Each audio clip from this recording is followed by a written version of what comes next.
The morgue was dead silent, except for the slow, metallic drip echoing from the autopsy sink. I was 17, standing over a pale corpse, my gloves slick with water and something thicker. The air stank of bleach and rot, but behind me, I swear, I felt breath on my neck.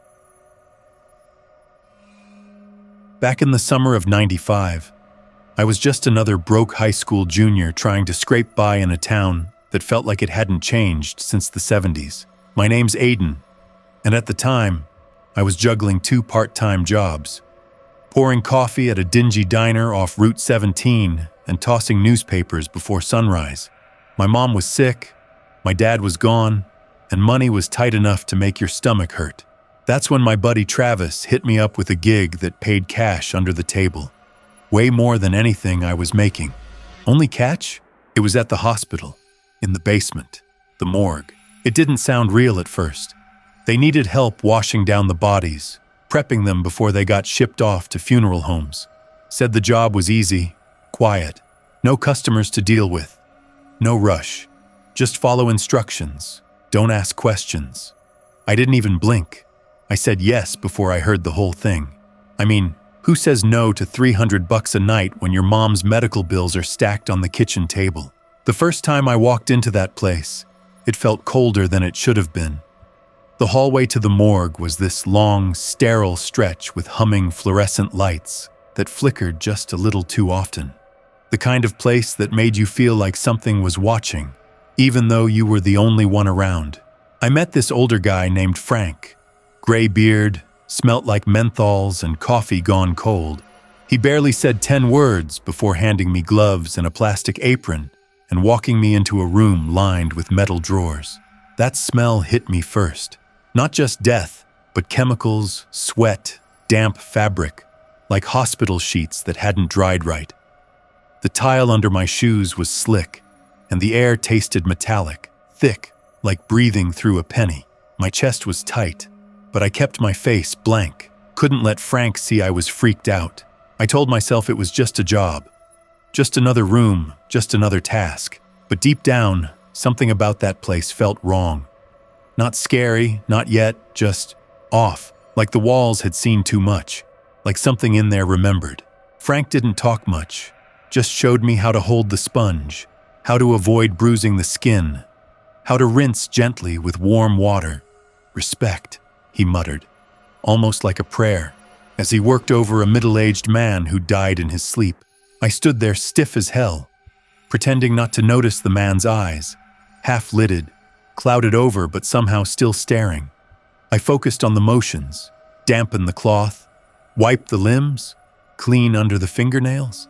My hands moved, but my mind was locked on the cold weight in the room, like the air itself was thicker down there, pressing in on my ears. The second body was different. Younger, late 20s maybe, accident victim, face all torn up. I flinched when we unzipped the bag. Frank didn't. He just got to work. Same quiet rhythm. The smell was worse, more raw, like rust and burnt oil. My stomach turned. Frank noticed, smirked just a little and said, "You'll get used to it, kid." But I didn't. By the third night, Travis had already bailed. Said he couldn't sleep. Said he heard voices when he was alone in the locker room. Someone whispering his name. I laughed it off. But that night, when I was changing into scrubs, I swear I heard something too. Not a whisper, more like a slow, dragging sound across the linoleum floor outside the locker room door. I opened it fast, expecting to see Frank messing with me, but the hallway was empty. Just that low hum from the vents and the buzzing overhead lights. Frank didn't show up the next shift. Said he had some family thing, so I was alone, kind of. A security guard let me in. Told me to leave the body log on the desk when I finished. I went in, gloves on, apron tied, trying to be brave. It was a rainy night, and the storm outside was hammering the windows above ground. In the morgue, it felt even quieter than usual, like the concrete walls were swallowing all sound. I rolled out the first drawer. A woman, maybe 50. Her mouth was slightly open. Something about her face made me hesitate, like she died mid-sentence. As I reached for the sponge, The lights flickered, just once, then again. I froze, watching the overhead bulbs pulse like they were trying to speak. A loud clang echoed from the back of the room. I spun around so fast I slipped a little. Nothing, just a tray of tools that had fallen from the counter, or so I told myself. When I turned back to the body, her head was tilted, slightly, not how I left it. Her eyes were closed now. I stared for a long moment, heart slamming in my chest, waiting to see if she'd move again. My breath fogged the mask. I wiped it with my sleeve, hands shaking. I told myself I was imagining things, sleep-deprived, stressed. Still, I skipped the rest of the procedure and logged her as completed. The next night, the temperature in the morgue dropped so low I could see my breath in front of me. That wasn't normal, not even in the refrigerated section. I checked the thermostat on the wall. Dead screen. No power. I texted Frank. No response. I tried to focus, moved to the next drawer. The moment I touched the metal handle, a deep thud hit the far side of the wall. Then again, rhythmic, like someone pounding with their fists. I stepped back, listening. The sound stopped. I waited. Nothing. I went back to the drawer, opened it slowly. Empty. Confused, I double-checked the log. That unit was supposed to hold a man who died from a stroke earlier that day. I looked around the room, scanning for any sign that someone else had entered. The logbook was untouched. The body was gone. I started hearing voices after that. Not every night, but often enough that I stopped denying it. They weren't whispers anymore. They were full sentences, low, hushed, but clear. Don't forget me. I wasn't ready. He's still here. I never saw anyone when I turned around, but the air always felt different right after. Denser, like walking into a room full of people holding their breath. One night, while rinsing off my gloves at the deep sink, I felt something brush against my back. Not a gust of air, flesh, cold, clammy skin. I turned, almost dropped the gloves. Nothing. Just the row of drawers behind me, all shut. I started dreading the nights, not because of the bodies, but because of what I couldn't see, but always felt. I began noticing small things that shifted when I wasn't looking. A toe tag missing. A name scrawled onto the wall in faint pen that hadn't been there before. One night, the door to the hallway creaked open slowly, even though I'd locked it. When I ran to shut it, something whispered my name behind me. That was the night I saw her again.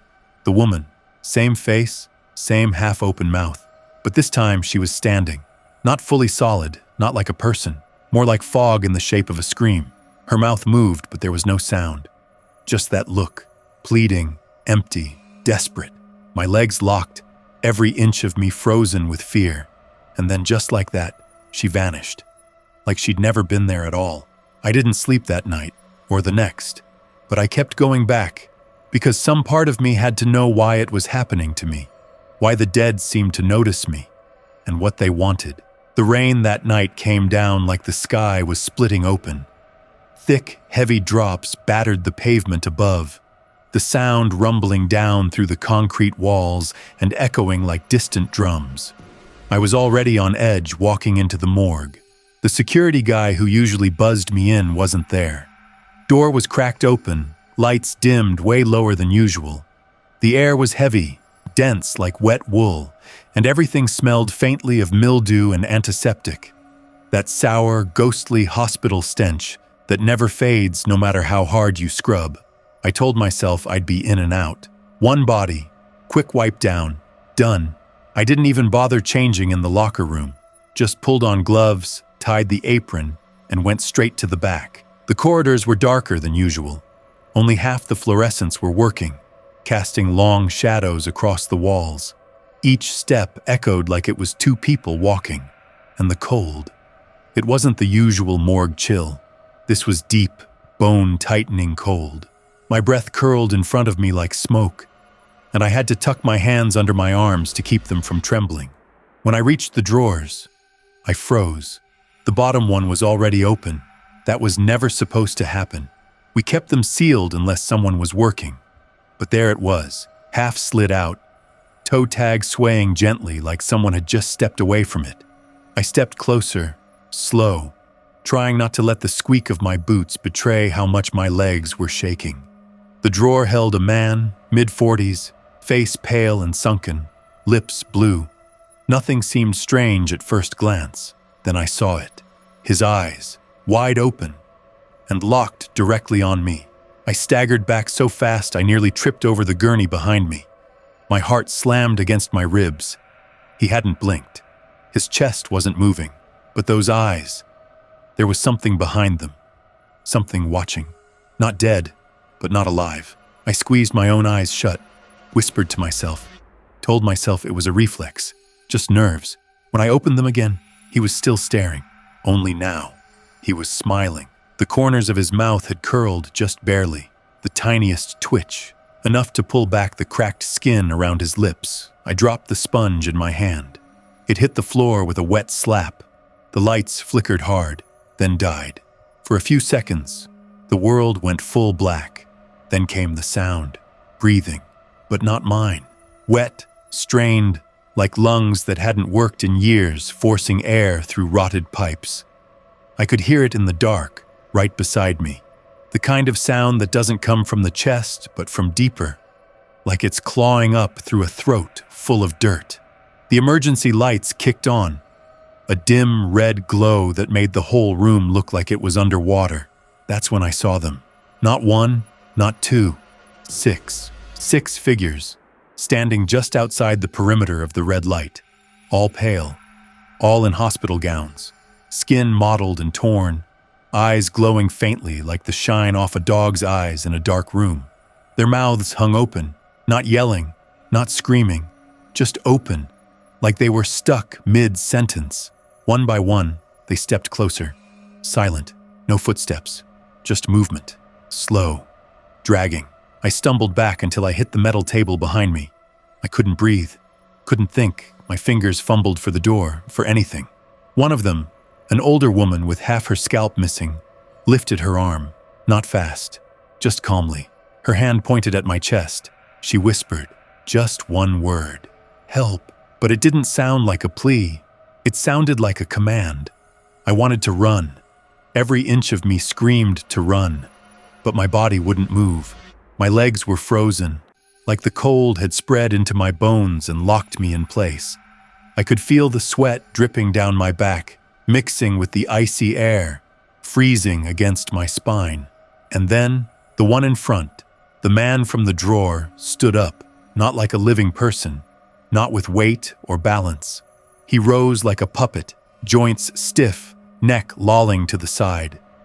He stepped forward, and I swear the floor groaned beneath him, even though his feet barely touched it.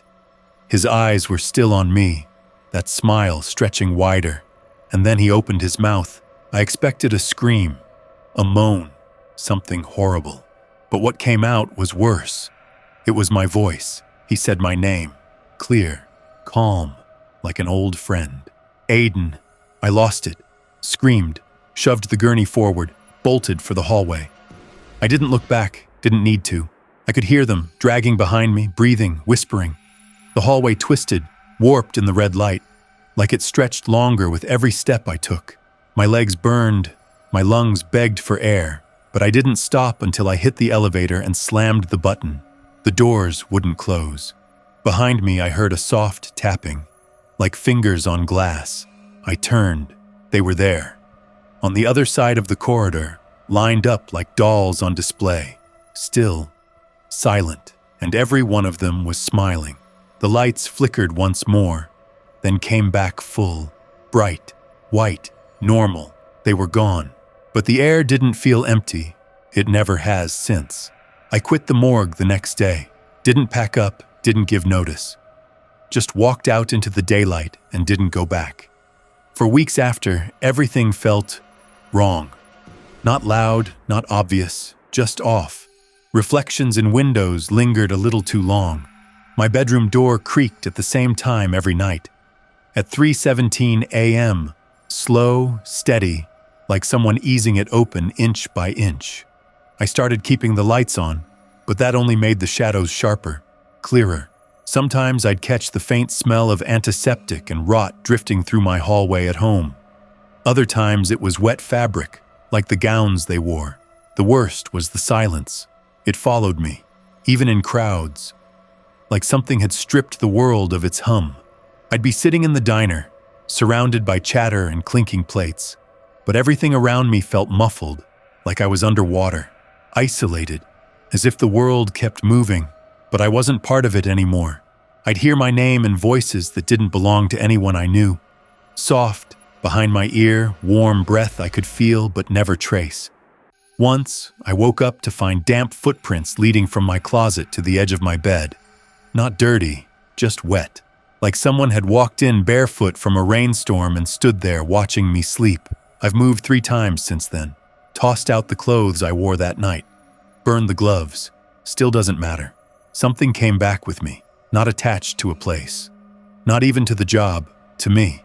Whatever I saw in that morgue didn't need the cold metal drawers or flickering lights to exist. It just needed me to open the door, and I did. Sometimes I still hear the morgue's freezer doors creaking open in my dreams. Slow, deliberate, like they're waiting. The wet footprints showed up again last week, only this time they led to my bathroom mirror. The condensation spelled out something I couldn't read before it vanished. I haven't looked at my reflection the same way since. Whatever followed me never speaks now, but I can feel it watching, quiet, patient, like it's waiting for something. Or maybe it already got what it came for. The woman's face, the man's voice in my own throat, they weren't accidents. And every time the rain starts falling, I swear the house gets colder, as if the morgue never really let me leave.